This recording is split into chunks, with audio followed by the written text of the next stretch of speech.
Hai semuanya, setiap suku Israel punya panggilan masing-masing. Demikian pula kita punya panggilan masing-masing. Suku Lewi dikhususkan untuk mengurus kerohanian bangsa Israel. Sedangkan suku-suku yang lain ada yang mengelola tanah milik Tuhan di pegunungan, ada yang di dekat pantai, ada yang di dekat padang gurun, ada yang di tanah datar banyak sungainya, dan di area-area yang lain. Semua punya tugas dan tanggung jawab masing-masing. Bilangan pasal 3 ayat 44-45. Lalu berfirmanlah Tuhan kepada Musa, ambillah orang Lewi, ganti semua anak sulung yang ada pada orang Israel, juga hewan orang Lewi, ganti hewan mereka, supaya orang Lewi itu menjadi kepunyaanku, akulah Tuhan. Jadi orang Lewi ini diambil, dikhususkan oleh Tuhan, menggantikan semua anak sulung suku-suku Israel. Bahkan hewannya orang Lewi diambil menggantikan hewan milik orang Israel. Artinya apa? Semua itu terkhusus, dipisahkan tersendiri, dikhususkan untuk melayani Tuhan. Suku Lewi mewakili seluruh bangsa itu. Lalu Tuhan memerintahkan seluruh suku yang lain memberi perpuluhan untuk memelihara orang-orang Lewi. Apa artinya?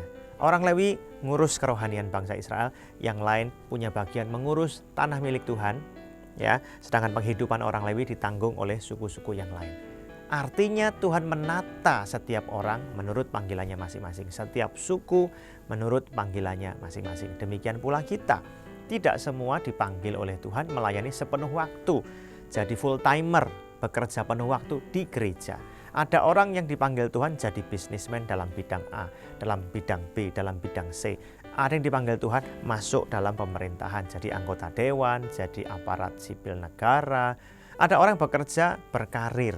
Ada orang bekerja sebagai orang-orang bekerja di bidang entertainment, di bidang perdagangan, dan yang lain sebagainya. Semua itu sebenarnya adalah pelayanan kita kepada Tuhan juga. Apa artinya? Kita mengelola semua yang dipercayakan Tuhan kepada kita dengan sebaik-baiknya untuk menghormati Tuhan. Oleh karena itu, mari kerjakan panggilan masing-masing dengan sebaik-baiknya. Bekerja dengan sebaik-baiknya, berkarir dengan sebaik-baiknya, berbisnis dengan sebaik-baiknya untuk memuliakan nama Tuhan.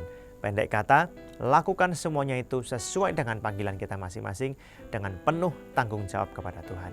Bagi yang masih sekolah, belajar sungguh-sungguh. Ya, urusan kita, fokus kita juga adalah belajar menuntut ilmu. Bagi yang bekerja, bekerja dengan sungguh-sungguh. Sayangnya ada banyak orang tidak fokus pada apa yang ada di hadapannya, ngurusi urusannya orang lain sehingga urusan pribadinya nggak dikerjakan. Oleh karena itu, jangan lupa ya, setiap orang punya panggilan masing-masing. Kerjakan bagian kita dengan setia, Tuhan memberkati.